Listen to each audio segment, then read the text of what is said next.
조갑제 TV 시청자 여러분 안녕하십니까. 2019년 5월 23일 오후 4시입니다. 10년 전 오늘 노무현 전 대통령이 자살을 했습니다.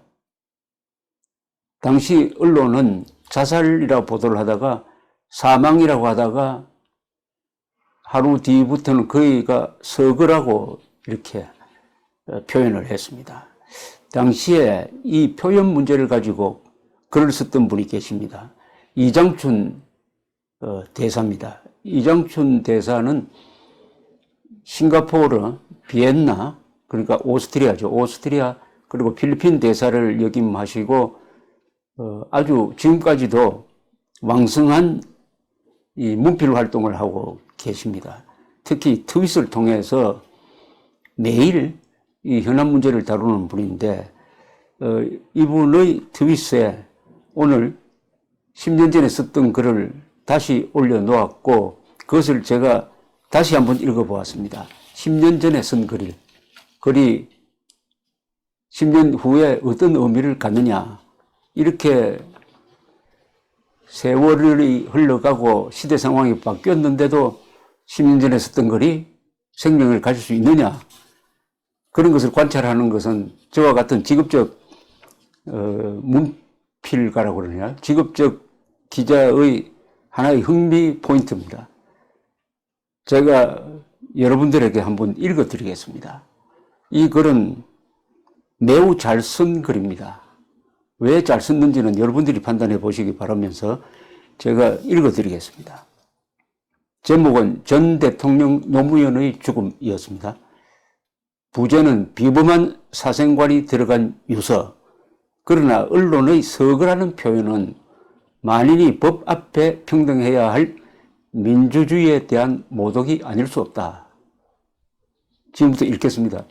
2009년 5월 23일은 한나라, 이 한자로 썼는데요. 한국 한자입니다. 한나라. 괄호하고 조선반도에서 살아온 한족의 땅, 한나라의 역사에서 영원히 기록될 날일 것 같다. 왕같은 대통령, 제왕적 대통령, 즉 왕의 선왕이 자살한 날이기 때문이다. 선왕은 이 앞선자입니다. 선대왕이라는 건 뜻이죠. 그러니까 전직 대통령이라는 뜻이죠. 세계 역사상 권력자가 자살한 경우는 대단히 드물다. 독일의 히틀러는 패전을 눈앞에 두고 자살했다.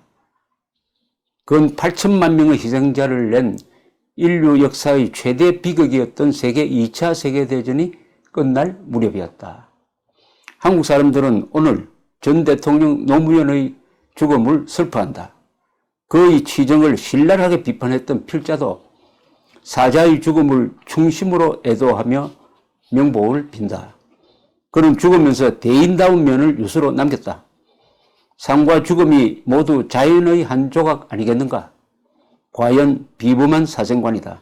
그런 점에서 그는 존경을 받을 만하다. 그는 화장해라고 했다. 캐캐묵은 국가주의 숭배 전통을 버리지 못하는 한국에서 권력의 정상을 누렸던 자가 그렇게 유언을 남긴 것은 참으로 갸륵하다. 중국의 등소핑에 못지않은 귀감이다.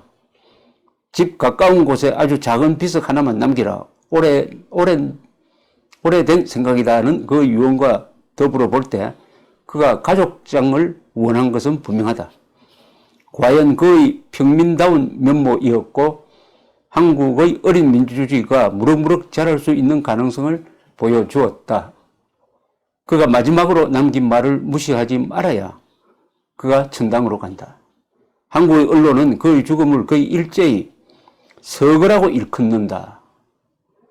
본란을 포함하여 개중에는 자살로 표현한다. 그가 죽은 후 몇 시간 동안은 언론에서 사망이 우세하더니 그 후로는 서거가 거의 일색이 되었다. 어느 것이 맞나? 무릇 언론의 사명은 사실의 전달이다. 그렇다면 사망이 맞다. 산 사람이 생명을 잃을 때 일컫는 일반적 중립적 어휘는 한자의 한어, 한국말이라는 뜻입니다. 한자의 한어로 사망이고 토착의 한어로는 죽음이다. 사망의 원인과 형태를 더 자세히 보도하자면 자살일 수도 있고 피살일 수도 있다. 가급적이면 더 자세히 보도해야 할 직업 언론의 과업으로 볼 때 이번 경우는 당연히 자살이다. 존대가 무성한 한의에서 서거는 죽음을 높이는 말이다. 현직이거나 전직이거나 대통령과 같은 지고한 자리에 있었던 사람이 그냥 죽어도 서거라고 할 만하다. 그러나 현직에서 물러난 자가 검찰에 출두하여 뇌물수수로 조사를 받고 기소당하기 거의 직전에 자결한 것을 두고 서거라고 하면 민주주의에서는 말이 안 된다. 독립운동을 하다가 순국하거나 나라를 위해 전선에서 싸우다가 전사하거나 화재를 진압하던 중에 순직한 것도 아닌데 말이다. 형사 피의자의 죽음을 서거로 취급하는 것은 만인이 법 앞에 평등해야 할 민주주의에 대한 모독이 아닐 수 없다. 아니 상식의 세계를 뛰어넘은 문명 이전의 상태에서나 가능할 법이다. 노 전 대통령의 죽음을 서거로 추앙하는 것은 한국의 얄궂은 정치 내막을 투영하는 것 같다. 그의 죽음을 따라 일어날지도 모를 후폭풍에 대한 두려움과 그의 죽음을 악용하려는 의도가 복합적으로 깔려 있는 것처럼 보인다. 거기에다 한글 전용에 따라 한어가 문란해지는 가운데 문화적 자살로 가고 있는 오늘날의 잘못된 풍조가 한몫하고 있는 것도 부인할 수 없다. 노 전 대통령의 자살을 서거라고 해야 한국의 민주주의가 발전하는 것이 아니다. 민주주의는 직업 언론이든 자유 언론이든 언론이 진실을 추구하며 정도로 가야 발전한다.